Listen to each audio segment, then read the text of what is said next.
Hi all, happy sunny day. Welcome to my channel. My name is Karen Francis and I want to go through some books today. I've been revisiting some of my favorite sewing books and I thought I'd share them with you at the same time. I'm going to start out with some giant books I have on the history of fashion and then go to the smaller books on how to actually sew.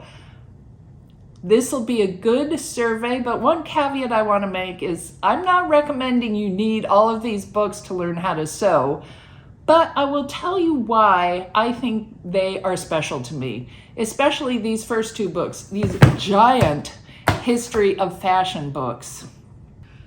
So this first one, the Survey of Historic Costumes, brings us through ancient Middle East all the way through the 80s, 90s, and the 20th century. Now, why is this important?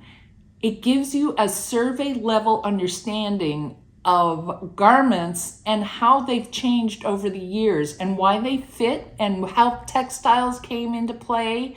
And it really goes into some really neat detail about the actual components, from pockets to belts to shoes to shirts to buttons.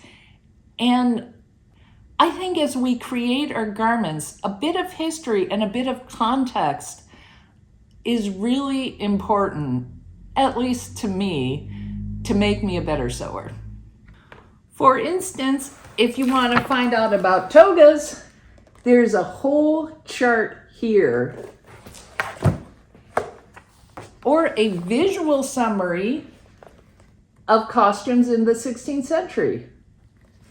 Or 19th century period accessories. Now again, even if you're not making historic costumes, some of this can be really relevant today. This book is from the Smithsonian. This book is definitely much more visual, so if you want an understanding of fashion through the ages with timelines and really great illustrations, you might prefer this book.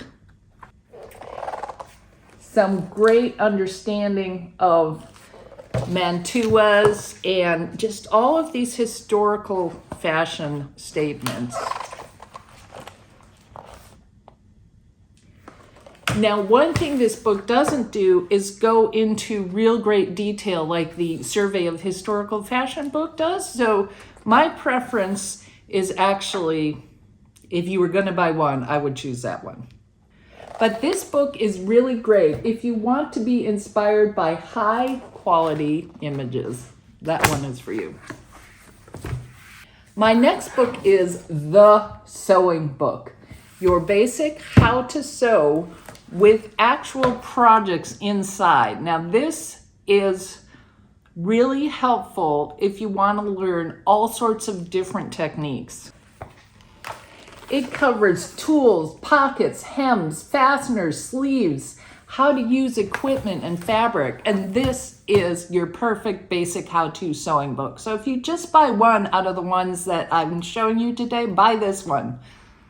What's also great about it is it has projects. Look at those notions. Really great understanding of notions and fabric. And then let's jump to how to make a casing on the waist. I'm going to use this book today because I have to do exactly that. And then it gives you some patterns for your projects and all sorts of things. So this is great. You can find it used, so it's really not that much money.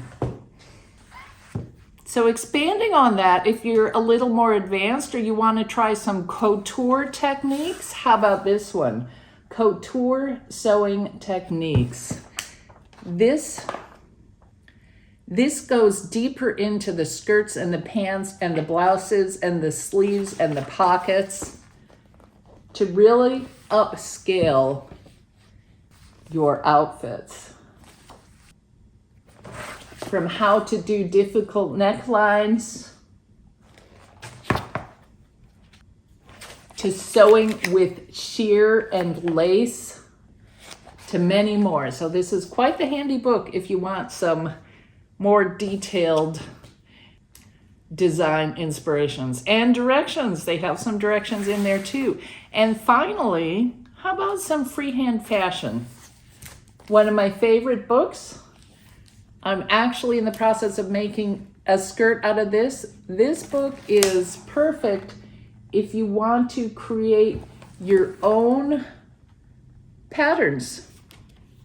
It explains exactly how to make templates, and it has several different blocks that you can try, like this pencil skirt or adding a peplum. Again, this is really handy if you want to try some freehand fashion. I highly recommend that. My next few are a quick random sampling of smaller books I bought through the years. Again, a good beginner book, a little smaller than that other one, and therefore a little more affordable, but it also gives you all of those techniques, including basting, slip stitching,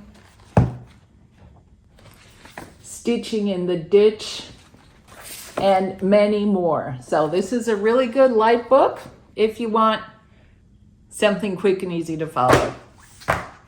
I threw this one in here. I got it with my Kenmore. You can actually find it online too. It's just an idea of what you can do with your feet. Your presser feet technique book. There are all sorts of awesome ideas, like sewing ribbons together, gathering with your presser foot. Remember, all with the presser foot, cording.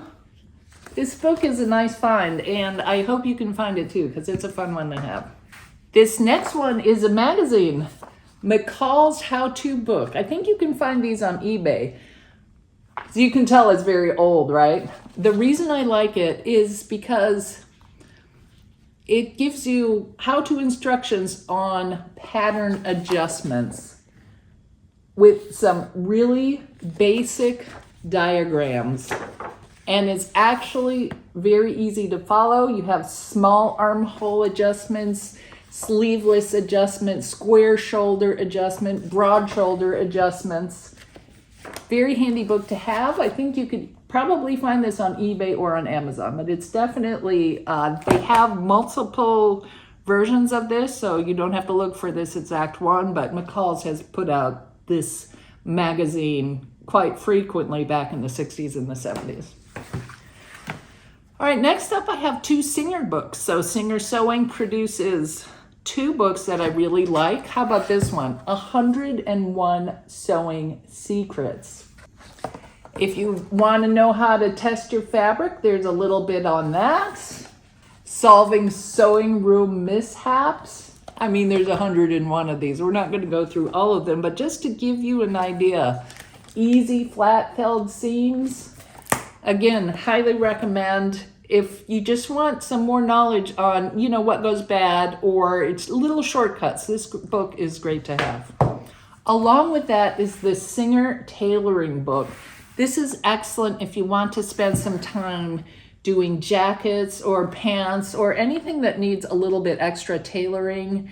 It talks about your notions that you need for tailoring, including pocketing fabric, stay tape, and what to use for sleeve heads. So this is for somebody who wants to make that professional jacket the way tailors do.